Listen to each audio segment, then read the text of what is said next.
எல்லா புத்திக்கும் மேலான தேவ சமாதானம் உங்கள் இருதயத்தை ஆட்கொள்ள வேண்டுமானால் நீங்க ஜெபிக்கிறதுக்கு முன்னே நல்ல ஸ்தோத்திரம் செலுத்தணும். உன்னதமான தேவனுக்கு மகிமையை செலுத்தணும். அந்த ஸ்தோத்திரங்களை ஏறெடுத்த பிற்பாடு உங்க விண்ணப்பங்களை சொல்லணும், உங்கள் ஜெபங்களை சொல்லணும். ஸ்தோத்திர பலி. தேவன் நம்ம கிட்ட வேற எதுவுமே கேட்கலங்க. மனதார அப்பா உங்களுக்கு ஸ்தோத்திரம்னு சொல்லணும். எவ்வளவு எளிய முறையை தேவன் வைத்திருக்கிறார். நம்ம கிட்ட காளைகளை பலி செலுத்த சொல்லி இருக்கிறாரா? ஆட்டுக்குட்டியை, ஒரு ஆட்டை அல்லது ஒரு புறா கொஞ்சாவது நம்ம கிட்ட பலி செலுத்தணும்னு சொன்னாரா? இல்லையே. நமக்கு அதையெல்லாம் எளிதாக்க, எளிய முறையாக்க, எல்லாரும் வந்து அவர் சமூகத்தில் நிற்க வேண்டும் என்பதற்காக தம்மையே பலியாக தந்தார் அல்லவா? ஆமே. சீக்கிரம் எடுத்ததும் நீங்க காலையில் எழும்பி எப்படி ஜெபம் பண்றோம்? காலையில் ஆண்டவரே காத்துக்கோங்க, அப்படி நடத்துங்க, இப்படி நடத்துங்க. விண்ணப்பங்களை மட்டும் வைக்கிறோம். அதுல ஸ்தோத்திரங்கள் இருக்கா? இல்ல. விண்ணப்பங்களை மட்டும், ஜெபங்களை மட்டும் வைக்கிறோம். அநேகர் சொல்றது என்ன? ஜெபித்த பிறகும் எனக்கு சமாதானம் இல்லை. ஸ்தோத்திரத்துடைய கூடிய ஜெபம் இல்லை என்றால் சமாதானம் வராது. ஜெபிக்கிறதுக்கு முன்னாடி ஸ்தோத்திரங்களை செலுத்தணும். கொஞ்சம் ஆண்டவரை மகிமைப்படுத்துறதுக்கு, அதாவது பதில வாங்கிறதுக்கு முன்னாடி பலிய கொடு. பலி செலுத்து, பதில வாங்கு. ஸ்தோத்திரம் பண்றதுக்கு, ஸ்தோத்திரம் பண்ணி ஜெபம் பண்ண உனக்கு நேரம் இல்லைன்னா அவருக்கு பதில் தரதுக்கும் நேரம் இல்லை. ஆண்டவர் சமூகத்தில் நல்ல கேளுங்க. அதாவது ஆண்டவர்கிட்ட நேரம் இல்லைன்னு சொல்றோம்னா நம்ம சொல்ற பொய்யிலேயே பெரிய பொய்.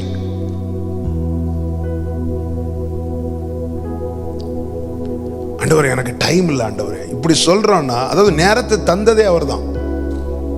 உன் கிளாக்கு அடுத்து முள்ளு நகரணுமா வேண்டாமான்னு தீர்மானிக்கிறது அவர் தான். கிருபைங்கிற பேட்டரியை உள்ள வச்சிருக்கிறார். எவ்வளவு காஸ்ட்லியான வாட்சா இருந்தாலும் பேட்டரி வீக் ஆயிட்டுனா ஆஃப் ஆயிரும். எவ்வளவு ஆரோக்கியம் உள்ளவனா, ஆரோக்கியம் உள்ளவளா இருந்தாலும் இந்த கிருபை ஸ்டாப் ஆயிட்டுனா கிளாக் ஓடாது, நம்முடைய வாழ்க்கை ஓடாது. அப்போ இந்த கிருபைங்கிற பேட்டரியை நமக்குள்ள போட்டு ஓட வச்ச விட்டே சொல்றோம், உங்களுக்கு கொடுக்கறதுக்கு என்கிட்ட நேரம் இல்லை. ஆண்டவர் மட்டும் அடுத்த செகண்ட் உனக்கு கொடுக்கறதுக்கு என்கிட்ட கிருபைங்கிற பேட்டரி இல்லப்பா, ஸ்டாக் இல்லப்பான்னு சொல்லிட்டாருன்னா எல்லாத்துக்கும் நேரம் இருக்குங்க. வீண் கதைகள், வெட்டி கதைகள், இதெல்லாம் பேசுறதுக்கு நேரம் இருக்கு. மணிக்கூர் கணக்கா இருந்து நியூஸ் பார்க்கறதுக்கு நேரம் இருக்கு. நேரத்தை தந்தவருக்கு நேரத்தை கொடுக்கறதுக்கு நேரம் இல்லை.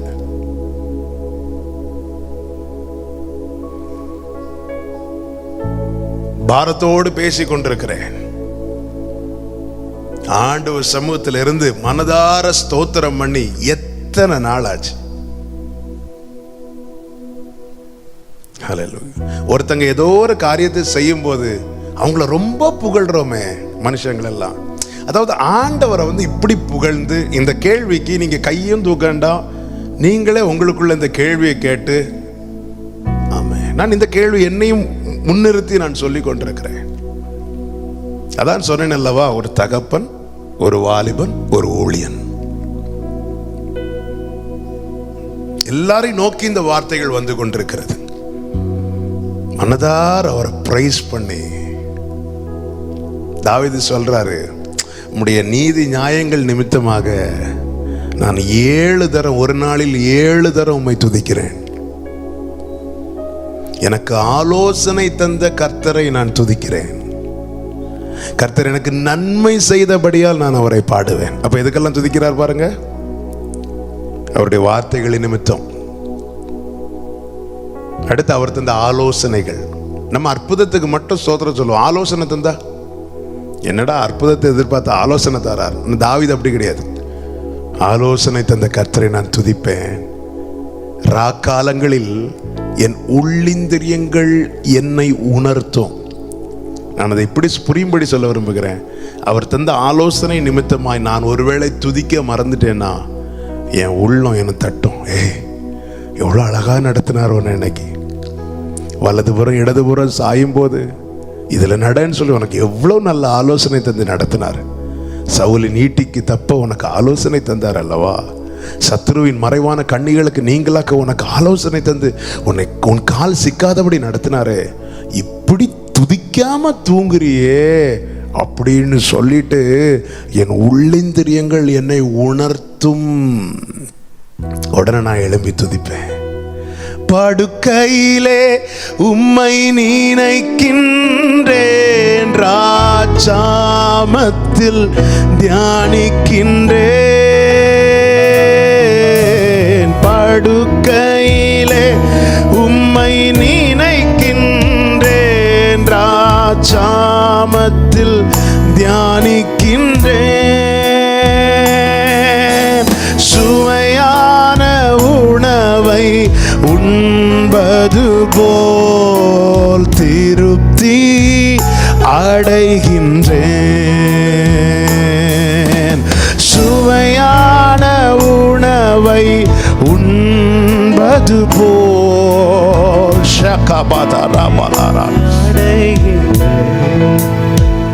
நாளைக்கு என்ன நடக்கும்னு நீங்க நினைக்கிறத விட, நீங்க நினைச்சீங்க நாளைக்கு இந்த காரியம் எப்படி நடக்கும், இது எப்படி நடக்கும், இப்படி நம்ம நினைச்சா நல்ல கவனிங்க, நமக்கு குழப்பங்களும் பயங்களும் புலம்பல்களும் உண்டாகும்.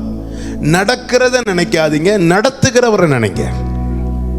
அவர் இதை அவர் நடத்துவார். ஆண்டவர், நீங்க பைபிள் ஃபுல்லா படிங்க. தேவனால் நடத்தப்படுகிற யாருக்கிட்டையும் வந்து ஆண்டவர் ஒரு நாள் சாரி கேட்கல. எல்லாத்தையும் விட்டுட்டு வான்னு சொன்ன ஆபிரகாம் துவங்கி இயேசுவின் மார்பில் சாய்ந்திருந்த யோவான் வரைக்கும் ஒருத்தர்கிட்ட கூட ஒரு சிச்சுவேஷன்ல கூட தேவன் சாரி கேட்கிற நிலைமை வரல. ஏன்னா அவர் செவ்வையாய் நடத்தினார். செவ்வையாய் நடத்தினார். நான் சொல்றது எல்லாரையும் அல்ல, தேவனால் நடத்தப்படுகிறவர்கள். பைபிள்ல வழி விலகி போனவங்கெல்லாம் உண்டு, அவங்கள நான் இந்த லிஸ்ட்ல கொண்டு வரல. தேவன் அவர் காட்டுற பாதையில அவரால் நடத்தப்படுகிறவர்கள்ட்ட ஆண்டவர் ஒரு நாள் வந்து சாரிப்பா தெரியாம உன்னை இப்படி கூட்டிட்டு வந்துட்டேன் இப்படி சொல்லல, இப்படி சொல்ல வேண்டிய நிலைமை வரல. ஏன்னா அவர் கோணலானதை செவ்வையாக்கிட்டு தான் என்ன நடத்துவார். ஆண்டவரை ஸ்தோத்திரம் பண்ணுங்க, ஆண்டவரை ஸ்தோத்திரம் பண்ணுங்க. நீங்க அதிகமா ஜெபம் பண்ணுங்க. பாருங்க அந்த சாலமோன் பாருங்க, 1 நாளாகமம் 1வது அதிகாரம் 6-7 வசனங்களை வாசிங்க. ஜெபிக்கிறதுக்கு முன்னாடி துதிக்கணும், நல்லா துதிக்கணும். 1 நாளாகமம் 1வது அதிகாரம் 6-7 வசனங்கள். 2 நாளாகமம் 1வது அதிகாரம் 6-7 வசனங்கள். 2 நாளாகமம் 1:6-7. அங்கே சாலமோன் ஆசரிப்பு கூடாரத்துக்கு முன்பாக கர்த்தரின் சந்நிதியில் இருக்கிற வெண்கல பலிபீடத்தின் மேல் 1000 சர்வாங்க தகன பலிகளை செலுத்தி பலியிட்டான். 1000 சர்வாங்க தகன பலிகளை செலுத்தி பலியிட்டான். 7வது வசனம். அன்று ராத்திரியில தேவன் சாலமோனுக்கு தரிசனமாகி விரும்புகிறதை கேள், நீ விரும்புகிறதை என்னிடத்துல கேள். அப்படின்னு என்ன அர்த்தம்? இப்ப ஜெபம் பண்ணு அப்படிங்கிறார். இப்ப ஜெபம் பண்ணு, நான் கேட்கிறேன், நான் தரேன். இப்ப ஜெபம் பண்ணு. எதுக்கப்புறம்? 1000 சர்வாங்க தகன பலிகளை செலுத்தினதுக்கு பிற்பாடு, ஸ்தோத்திர பலியிட்டு தேவனுக்குரிய மகிமையை செலுத்தினதுக்கு அப்புறம் ஆண்டவர் சொல்லுவார், இப்ப கேளுப்பா உனக்கு என்ன வேணும். பாருங்கள், ஏரோதுக்கு முன்னாடி ஏரோதின் மனைவியின் மகள், அதாவது ஏரோதனுடைய சகோதரனுடைய மனைவியை ஏரோது தனக்காக்கி கொண்டான். அவளுடைய மகள் ஏரோதுக்கு முன்பாக நடனம் ஆடுவாள். நடனமாடி ஏரோதை பிரியப்படுத்தினதும் ஏரோது மகிழ்ச்சி நிறைவுல கேட்பான். என்ன கேட்பானா, உனக்கு நான் என்ன செய்யணும் கேளு, ராஜ்யத்தின் பாதி மட்டும் கேட்டாலும் நான் உனக்கு தருவேன். அப்போ அவனை மகிழ்ச்சியாக்குனதும் ஏரோது அவள் கேட்கிறத கொடுக்கிறதுக்கு ரெடி ஆயிட்டான். ஒரு பொல்லாத ராஜாவே தன்னை மகிழ்ச்சியாக்கினவங்களுக்கு தான் கேட்கிறது எதுவானாலும் கொடுக்கிறதுக்கு ரெடி ஆவானால், பரலோக தகப்பன் அவருக்குரிய மகிமையை செலுத்துங்க. ஆண்டவர் என்ன சொன்னார்? என் நாமத்தை மகிமைப்படுத்துகிற பிரஸ்தாபப்படுத்துகிற எந்த இடத்திலும் நான் வந்து அவர்களை ஆசீர்வதிப்பேன் என்று சொல்லி இருக்கிறாரு. நீங்க அவருக்குரிய ஸ்தோத்திர பலிகளை, அவருக்குரிய துதி பலிகளை நீங்கள் ஏறெடுக்கும் போது அவர் உன் ஜெபத்துக்கு பதில் தருவதற்கு ஆயத்தமாவார். இப்போ சாலமோனை கூப்பிட்டு கேட்கிறார், நீ விரும்புகிறத கேள் அப்படின்னா என்ன வைக்கிறார்? இப்போ ஜெபம் பண்ணு. பகல்ல ஃபுல்லா துதிச்சல, இப்போ பிரேயர் பண்ணு. பிரேயர் பண்ணு. அதாவது துதியும் ஜெபமும் இணைந்து தாங்க இருக்கும். அதுல எதையுமே பிரிக்க முடியாது. சில கூட்டத்தார் சொல்றாங்க துதிக்கெல்லாம் வேண்டாம், ஜெபிக்க மட்டும் தான் வேணும். சில கூட்டத்தார் சொல்றாங்க ஜெபமே கிடையாது, துதி மட்டும் தான் உண்டு. இந்த ரெண்டு கூட்டத்தாருக்கும் பரலோக பதில் கிடையாது. துதியும் ஜெபமும் இணைந்து இருக்கும், இதை பிரிக்கவே முடியாது. பவுலும் சீலாவும் ஜெபம் பண்ணி துதித்தார்கள். துதியும் ஜெபமும் இணைந்து இருக்கும். ஆண்டவராக இயேசு கிறிஸ்து கெத்செமனே தோட்டத்துக்கு ஜெபிக்கிறதுக்காக போனார். ஆனால் வேதம் சொல்லுகிறது, ஜெபிக்கிறதுக்கு முன்னாடியே அந்த மேல் வீட்டிலிருந்து இறங்கும் போது எப்படி போனாராம்? ஸ்தோத்திர பாடலை பாடிட்டு போறாங்க. துதிச்சுட்டே போய் ஜெபம் பண்றாங்க. அதிகமாய் துதிக்கணும், அதிகமாய் ஜெபிக்கணும். ஜெபத்துக்கு முன்னையும் துதிக்கணும், ஜெபத்துக்கு பின்னையும் துதிக்கணும். அதுதான் நான் இப்போ அடுத்து சொல்லுவேன். அதுக்கு முன்னாடி நான் இந்த வார்த்தை பாருங்க. அப்போ இவன் பகல்ல ஃபுல்லா பலி செலுத்துறான், நைட்டு போய் தூங்கும் போது ஆண்டவர் தரிசனத்தில் கேட்க, ஏ ஜெபம் பண்ணுப்பா, அதாவது நீ விரும்புறத கேளு, நான் ரெடியா இருக்கிறேன். அவன் கேட்டான் ஞானத்தை. கர்த்தர் ஞானத்தை மாத்திரமல்ல ஐஸ்வர்யத்தையும் சேர்த்து கொடுத்தார். அதாவது அவன் கேட்டதிலும் அதிகமாய் கொடுத்தார். ஸ்தோத்திர பலியோடு கூட உங்கள் விண்ணப்பங்களை ஏறெடுத்து பாருங்கள். நீங்கள் கேட்ட காரியம் மாத்திரமல்ல, நீங்கள் கேட்பதிலும் அதிகமானதை கர்த்தர் தருவார். ஸ்தோத்திர பலியிடணும். யாத்திராகமம் 19:19 வாசியுங்கள். யாத்திராகமம் 19:19. யாத்திராகமம் 19வது அதிகாரம் 19வது வசனம். எக்கால சத்தம், எக்கால சத்தம் வர வர மிகவும் பலமாய் தொனித்தது. வர வர மிகவும் பலமாய் தொனித்தது. மோசே பேசினான், மோசே பேசினான். தேவன் அவனுக்கு வாக்கினால் மறுமொழி கொடுத்தார். முதல்ல எக்கால சத்தம், அதுக்கப்புறம் ஜெபம், அதுக்கப்புறம் பதில். எக்கால சத்தம் வர வர பலமாய் துதித்தது. எக்கால சத்தம் எதை காண்பிக்கிறது? அவருக்குரிய ஆரவார சத்தம், ஸ்தோத்திர பலிகள், துதி பலிகள், தேவனுக்குரிய மகிமை செலுத்துவதற்கு அடையாளமாக எக்காலங்கள் பயன்படுத்தப்பட்டது. அப்ப எக்கால சத்தம் வர வர பலமாய் துதித்த பிறகு மோசே பேசுகிறான். ஆண்டவர் நோக்கி ஜெபம் பண்ணுகிறான். கர்த்தர் என்ன செய்கிறார்? அதன் பிறகு பதில் கொடுக்கிறார். அப்ப துதி, ஜெபம், பதில். ஸ்தோத்திரங்களுடன் கூடிய விண்ணப்பங்களை ஏறெடுத்து பாருங்கள். அப்பொழுது எல்லா புத்திக்கும் மேலான தேவ சமாதானம் உங்கள் இருதயங்களை ஆட்கொள்ளும். ஸ்தோத்திரம் பண்ணிட்டு ஜெபம் பண்ணணும். ஸ்தோத்திரம் பண்ணிட்டு ஜெபம் பண்ணணும். ஆண்டவராக இயேசு கிறிஸ்து அந்த பஸ்கா இரவு அன்று அப்பத்தை பிட்டு கொடுத்து ரசத்தை கொடுத்த பிறகு சீஷர்களோடு கூட ஸ்தோத்திர பாடலை பாடிவிட்டு கெத்செமனேக்கு போனார். கெத்செமனேக்கு எதுக்கு போனார்? ஜெபம் பண்ண. ஆமென். ஸ்தோத்திர பலிகளை ஏறெடுத்து விண்ணப்பங்களை ஆண்டவர் சமூகத்தில் வைக்கணும். விரும்புகிற காரியத்தை ஆண்டவர் சமூகத்தில் சொல்லணும். ஆண்டவர் பதில் தர ரெடியா இருப்பார். ஆண்டவருடைய பதில் எஸ்ன்னு இருக்கும், நோன்னு இருக்கும். அந்த நோவையும் அக்செப்ட் பண்றதுக்கு ரெடி ஆயிடணும். ஆமென்.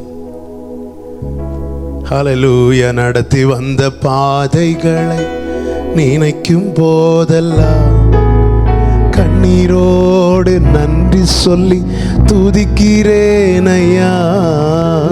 நடத்தி வந்த பாதைகளை நினைக்கும் போதெல்லாம் கண்ணீரோடு நன்றி சொல்லி துதிக்கிறேன் ஐயா. உங்க அன்பு பெரியது, உங்க இரக்கம் பெரியது, உங்க கிருபை பெரியது, உங்க தயவு பெரியது, அன்பு பெரியது. ஆமென் ஆண்டவரே. இரக்கம் பெரியது. நன்றி தகப்பனே. கிருபை பெரியது. ஹல்லேலூயா. பெரியது. அடுத்து பாருங்கள். ஸ்தோத்திரம் பண்ணி ஜெபம் பண்ணணும். ஜெபம் பண்ணதுக்கு அப்புறம் துதிக்கணும். அதுதான் அப்போஸ்தலர் 16வது அதிகாரம் அங்கே பவுலும் சீலாவும் செய்த காரியங்கள். அதனுடைய 25வது வசனம் 16:25. நடுராத்திரியிலே பவுலும் சீலாவும் ஜெபம் பண்ணி தேவனை துதித்து பாடினார்கள். ஜெபம் பண்ணி தேவனை துதித்து பாடினார்கள். நல்ல கவனிங்க, இங்க துதிக்கிறது எதுக்கு தெரியுமா? நீங்க ஸ்தோத்திரம் பண்ணி ஸ்தோத்திரத்தோட ஜெபத்தை ஏறெடுக்கும் போது உங்களுக்கு அந்த சமாதானம் வரும் தெரியுமா? அந்த சமாதானம் வந்தது நீங்க துதிக்க ஆரம்பிச்சிருவீங்க. எதுக்கு துதிக்கிறது தெரியுமா? இன்னும் கொஞ்ச நேரத்தில் இந்த கட்டு அவருக்கு போறது, இந்த கொஞ்ச நேரத்தில் இந்த தடைகள் எல்லாம் மாற போகிறது, இன்னும் கொஞ்ச நேரத்தில் கர்த்தர் வாசலை திறக்க போகிறார், இன்னும் கொஞ்ச நேரத்தில் என் காரியத்தை நடப்பிக்க. இது நம்பிக்கையின் வெளிப்பாடு. இந்த துதி என்பது நம்பிக்கையின் வெளிப்பாடு. கர்த்தர் செய்து முடிப்பார் என்கிற அந்த விசுவாசத்தின் வெளிப்பாடு. இதுதான் துதிக்கிறது. ஜெபித்த பிறகும் துக்கமா இருக்க கூடாது. ஆமென். அன்னால பாருங்க, அவள் அதன் பிறகு துக்கமுகமா இருக்கவில்லை. ஏன்னா எனக்கு தெரியும் என் விண்ணப்பத்தை கேட்டா. பிரேயர் இன்னும் கட்டுகள் உடையலங்க, இன்னும் கதவுகள்லாம் திறக்கப்படல, எல்லாம் அப்படிதான் இருக்கு. ஆனா தங்கள் தேவனை குறித்த நம்பிக்கை அது. நான் சொல்லிட்டேன், என் காரியத்தை சொல்லிட்டேன், கர்த்தர் இன்னும் கொஞ்ச நேரத்தில் விடுவிக்க போகிறார், விடுவிக்கட்டும், அப்புறம் துதிக்கலாம் என்று இருக்கிறதற்கல்ல தேவன் அழைத்தது. செங்கடலை கடந்த பிறகு துதித்தார்கள் மோசேயால் வழிநடத்தின போது. ஆனால் யோசுவாவின் தலைமுறை வந்தபோது மதில் இடிவதற்கு முன்னே துதிக்க ஆரம்பித்தார்கள். நாம் யோசுவாவின் சந்ததி. கரங்களை உயர்த்தி ஆமென் சொல்லுங்க பார்க்கலாம். காணுന്നു ഞാൻ വിശ്വാസത്താ என் முன்னே செங்கடல் ரெண்டாகுന്നു. ஆமென். கடல் பிளப்பதற்கு முன்னே விசுவாச கண்ணில் பார்க்க ஆரம்பிச்சிடணும்.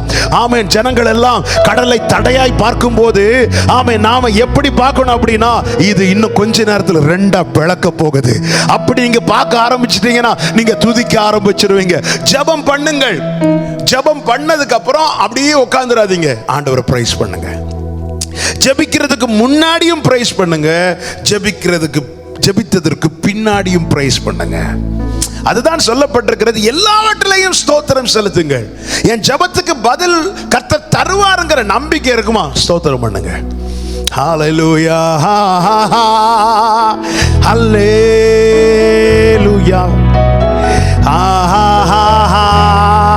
ஹல்லேலூயா. ஷரபலரதடரபகரதர உடகமஹந்தரகடலகதேரந்தரகட. ஆமென். எல்லா கட்டுகள் உடைவதாக இயேசுவின் நாமத்தில். ஏரமசேதரஹந்தரே கபரோ. ஹல்லேலூயா,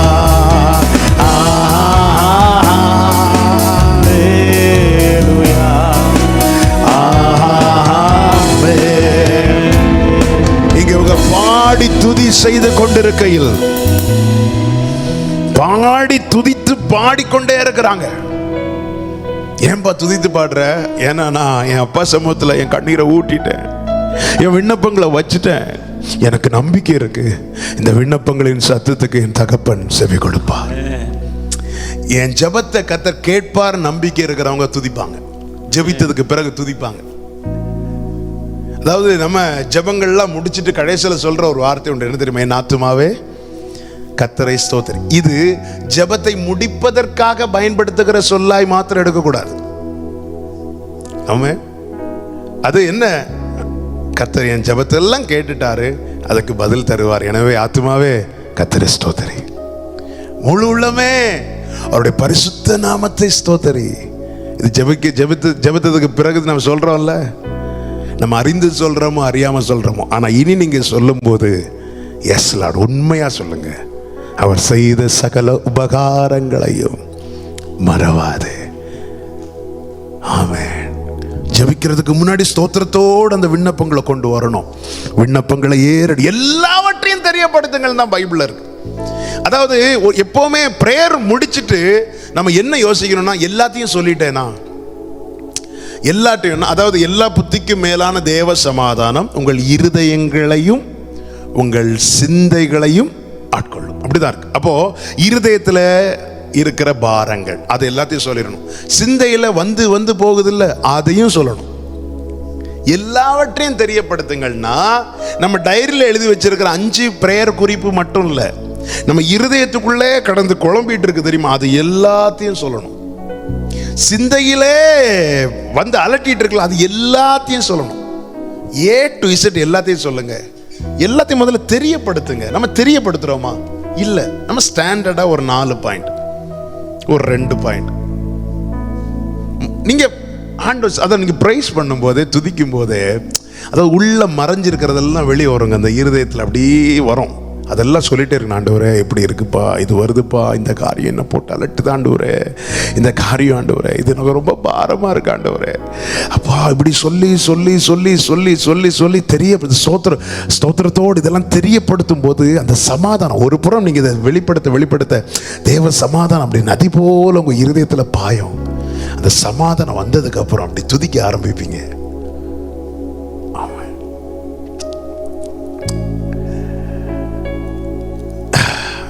தேவன் நல்லவர்.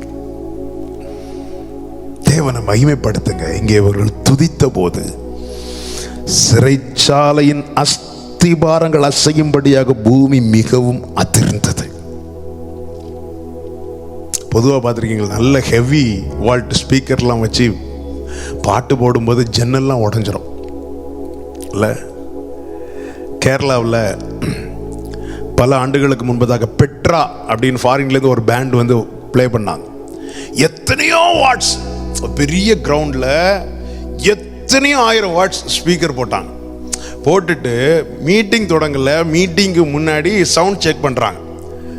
செக் பண்ணும்போது பேஸ் கிட்டாரிஸ்ட் வந்து பேஸை வந்து டங்குன்னு அப்படி விட்டார் பாருங்க, அவ்வளோதான். ஆப்போசிட்டில் ஒரு ஹாஸ்பிட்டல் இருந்திருக்கு. அந்த ஹாஸ்பிட்டலில் இருக்கிற ஜன்னல்லாம் உடஞ்சி விழுந்திருக்கு. அந்த சவுண்ட், அந்த வாட்ஸுடைய பவர் அது போய் இத்தனையும் ப்ளே கூட பண்ணல, ஜஸ்ட் பேஸ் கிட்டார் எடுத்து எல்லாத்தையும் செக் பண்ணுறாங்க. செக் பண்ணுறதுக்கு பேஸ் கிட்டார் எடுத்து ஒரு அடி அடிச்சிருக்கிறாரு. அப்படி ஒரு நோட்டு தான் கொடுப்பாங்க. கொடுத்ததும் அந்த அந்த அந்த வைப்ரேஷனில் அது ஜன்னல் போய் உடஞ்சி விழுந்திருக்கு. எந்த அளவுக்கு அந்த சத்தம் போய் அடிக்குது பாருங்க. இங்க சிறைச்சாலை கதவுகள் பூமி அசையும்படியாக, அஸ்திபாரங்கள் அசையும்படியாக, கதவுகள் எல்லாம் திறக்கும்படியாக, கட்டுகள் கழறும்படியாக ஒரு சத்தம் இந்த பவுல் சீலா கிட்ட இருந்து வந்திருக்குமா? நிச்சயமா வந்திருக்காது. 2 பேர் மைக் இல்லாம எதுவும் இல்லாம என்ன சத்தம் போட்டாலும் தொண்டை தான் கிளியுமே தவிர ஜன்னல்லாம் உடையாது, கதவெல்லாம் உடைக்காது. அப்போ இங்க என்ன நடந்திருக்கும்? நான் ஒரு ஆவிக்குரிய கண்ணோட்டத்தோடு சொல்றேன். பவுலும் சீலாவும் துதிக்க ஆரம்பிக்கும் போது பரலோக பேண்ட் இறங்கி வந்திருக்கும், தூத கூட்டம் இறங்கி வந்திருக்கும், வீணைகளை மீட்டி இருப்பார்கள், ஆமா இன்ஸ்ட்ருமெண்ட்டை ப்ளே பண்ணிருப்பாங்க, எல்லா கட்டுகளும் உடைஞ்சிருக்கும், கதவுகள் எல்லாம் உடைஞ்சிருக்கும். இயேசுவின் நாமத்தில் சொல்லுகிறேன், உண்மையாய் துதித்து பார், உனக்காக கர்த்தர் தூதர்களை அனுப்புவார். நல்ல கையை தட்டி ஆண்டவரை பிரைஸ் பண்ணுங்க. ஜீசஸ், உம்மை துதிப்பேன், நான் உம்மை துதிப்பேன், இன்றும் என்றும் உம்மை போற்றி பாடி துதிப்பேன். உம்மை துதிப்பேன், நான் உம்மை துதிப்பேன், இன்று கையை தட்ட முடிச்சவங்க கையை தட்டி பாடணும். ஆமென். ஓ உம்மை துதிப்பேன். ஏ கரபா சந்தராலரியாந்தரா. நல்ல புரிஞ்சுக்கோங்க. அதாவது நம்ம ஆண்டவருக்குன்னு செய்யறத உண்மையா செய்யணும். இனிமேல் இதை பார்க்குற எல்லாருக்கும் சொல்கிறேன், அன்பாக சொல்கிறேன், உங்கள் மேலே இருக்கிற ரொம்ப பாசத்தினால சொல்கிறேன். ஏன்னா நான் எப்போவுமே ஜபிக்கிறது உண்டு, ஆண்டவர் இன்னார் பார்க்கணும், அவங்க பார்க்கணும், அப்படி ஜெபம் பண்ணவே மாட்டேன். யார் பார்க்கணும் நீங்கள் சித்தமாக இருக்கிறீங்களோ அவங்க அதை பார்க்கணும் ஆண்டவரே, இதுதான் என்னுடைய ப்ரேயர். அதனால் ஒரு பாசத்தோட ஒரு உரிமையாக சொல்கிறேன், ஆண்டவருக்கு செய்கிறத உண்மையாக சொல்லணும். கையை தட்டும் போது உங்களுக்கு மேக்ஸிமம் எவ்வளோ தட்ட முடியும், அதாவது முழு இருதயத்தில். இந்த முழு முழு முழு இந்த வார்த்தை பைபிளில் நிறைய இடத்துல பார்க்க முடியும். ஆண்டவருக்கு செய்யறது உண்மையை, இந்த பந்தா காட்டுறது, இந்த இப்படி, அதுக்கு நீங்க சும்மா இருக்கலாம், படுத்து தூங்கலாம், சமாதானத்தோடு படுத்து தூங்குங்க. கை தட்டினா உண்மையா தட்டணும், துதிச்சா உண்மையா துதிக்கணும். ஆமென், ஆமென் சொல்லுங்க. ஏன்னா அவர் நமக்குன்னு செய்ததெல்லாம் உண்மையாவே செய்தார், ஜீவனை தந்தது உண்மையாவே தந்தார். அதாவது ரத்தம் சிந்தினது சும்மா 2 டிராப் உனக்காக, அப்படி இல்லை. இனி சிந்துறதுக்கு ரத்தம் இல்லை என்பதற்கு அடையாளமாக உள்ள இருந்து தண்ணி வந்துச்சு. எல்லாம் உனக்காக, நமக்காக உண்மையாவே செய்தார். பிதாவை தொழுது கொள்ளுகிறவர்கள் ஆவியோடும் உண்மையோடும். நல்ல கைத்தட்டி பாடுவீங்களா? ஓ எந்த உள்ளம் நீர் வந்ததால் என் வாழ்க்கையில் எல்லாம் நிறைந்திருப்பதால். ஓ எந்த உள்ளம் நீர் வந்ததால் என் வாழ்க்கையில் எல்லாம் உம்மை துதிப்பேன், இன்றும் என்றும் உம்மை போற்றி பாடி துதிப்பேன்.